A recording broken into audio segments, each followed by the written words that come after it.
இப்போ நானே இப்போ டெரகோட்டா ஜுவல்லரி தான் போட்டிருக்கேன். இது வந்து பார்த்தீங்கன்னா, இப்போ என்னோட சாரியில பிங்க் ஷேட்லாம் இருக்கறனால, நாங்க அந்த கலர் வந்து இதில கொண்டு வந்திருக்கேன். ஸோ அந்த மாரி உங்களோட சாய்ஸ். நீங்க எப்படி வேணா வந்து உங்க சாய்ஸ்க்கு வந்து கஸ்டமைஸ் பண்ணிக்கலாம். அதுதான் இந்த ஜுவல்லரியில இருக்க ப்ளஸ்ஸு.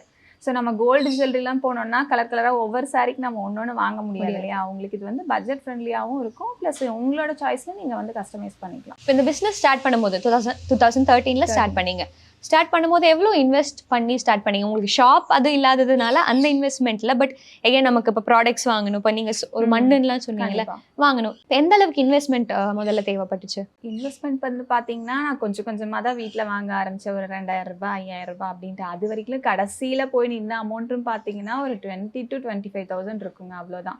பட் மத்தபடி நான் பெருசாலாம் வாங்கல. அப்புறம் நம்மளோட பிசினஸ் வந்து பிக்கப் ஆக ஆரம்பிச்சது. ஸோ அதில வந்த இன்கம் வச்சு தான் நான் அப்படியே வந்து ரொட்டேஷனுக்கு இது பண்ணி, இப்போ எங்களுக்கு மந்த்லின்னு பார்த்தீங்கன்னா, எப்படியும் 1,00,000 அந்த மாரி வந்து எடுத்து ஏர்ன் பண்ணிட்டுருக்கோம்.